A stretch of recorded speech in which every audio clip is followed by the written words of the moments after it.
Saudara, pemerintah berencana mengubah skema subsidi tiket KRL komuter lain Jabodetabek berbasis nomor induk kependudukan atau NIK. Wacana ini berpotensi membuat kenaikan tarif KRL yang lagi-lagi berimbas pada kelas menengah.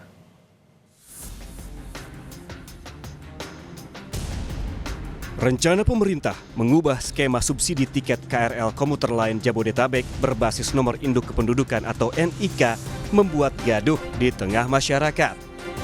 Pasalnya, wacana ini memungkinkan membuat kenaikan tarif KRL setelah disesuaikan dengan NIK masyarakat.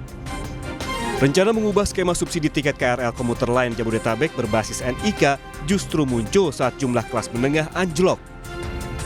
Padahal, mayoritas pengguna KRL adalah pekerja dan kelas menengah. Menteri Perhubungan Budi Karya Sumadi bilang, pemerintah masih membahas wacana perubahan skema subsidi tiket KRL. Menhub berjanji akan mengupayakan masyarakat mendapatkan kebijakan yang terbaik. Sebelumnya, dalam dokumen nota keuangan beserta RAPBN 2025, pemerintah akan memberikan catatan perbaikan dalam memberikan Public Service Obligation atau PSO 2025. Salah satunya, yakni penerapan tiket elektronik berbasis NIK kepada pengguna transportasi KRL Jabodetabek. Karena ada tarif non-subsidi dan subsidi, berarti tarif KRL bakal naik dong Pak, atau bagaimana Pak? Lagi dibahas, kita upayakan masyarakat tetap mendapatkan yang terbaik. Klasifikasi seperti apa Pak? Sementara itu, Presiden Joko Widodo mengaku belum mengetahui wacana kebijakan perubahan skema subsidi tarif tiket KRL Jabodetabek. Menurut Presiden, belum ada rapat yang membahas wacana perubahan skema subsidi tiket KRL. Tidak tahu karena belum ada rapat mengenai itu. Berarti ini akan dirapatkan untuk masalah NIK ini Pak? Belum tahu, saya belum tahu masalah lapangannya seperti apa. Pengamat kebijakan publik Trubus Rahardiansyah menyebut rencana penerapan subsidi KRL Jabodetabek berbasis NIK sebagai kebijakan yang kontraproduktif. Rencana ini juga dinilai bakal membebani masyarakat kelas menengah sekaligus pemerintahan baru. Trubus menilai tidak ada urgensi pelaksanaan rencana subsidi berbasis NIK. Sebab di tengah himpitan kenaikan harga BBM, kelas menengahlah yang akan paling terpukul. Dampaknya justru kelas menengah bisa jadi beralih ke kendaraan pribadi seperti sepeda motor jika dibebani harga lebih tinggi saat naik transportasi umum. Itu kenaikan tiket KRL ini menurut saya belum ada urgensinya untuk saat ini, Mbak.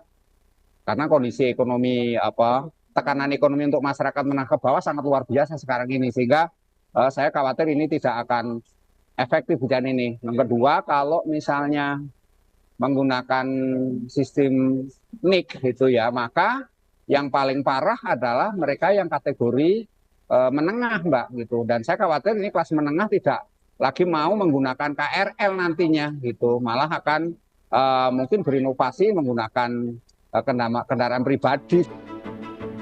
Sementara, menurut Kepala Ekonom Bank Permata Joshua Pardede yang kami cuplik dalam program Sapa Indonesia Pagi menyebutkan bahwa wacana mengubah subsidi tarif KRL akan membebani warga kelas menengah. Hal ini juga tidak dibarengi dengan ketersediaan lapangan kerja yang memadai, sehingga berpotensi kembali turunnya jumlah kelas menengah dan meningkatnya jumlah warga rentan miskin.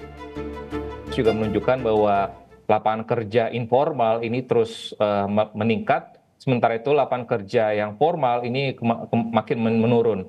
Dan di saat bersamaan pun juga pendapatan real tadi yang tidak meningkat cukup banyak, ataupun pendapatan nominal tidak meningkat banyak, dan di sisi yang bersamaan, sisi lainnya adalah pengeluaran ataupun beban hidup masyarakat terus meningkat ya. Oleh sebab itulah kami melihat bahwa masyarakat kelas menengah ataupun kelas khususnya kelas rentan miskin ini akan dipengaruhi cukup signifikan ya apabila tadi kondisi kenaikan harga dari pemerintah ini akan terus dinaikkan hingga tahun depan.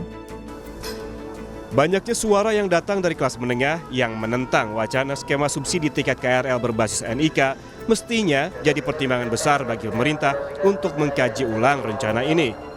Selain berpotensi menambah beban ekonomi baru bagi masyarakat, juga dikhawatirkan akan adanya konflik antar pengguna transportasi umum. Karena mereka yang membayar lebih tentunya berhak menuntut fasilitas yang juga lebih baik. Tim Liputan, Kompas TV.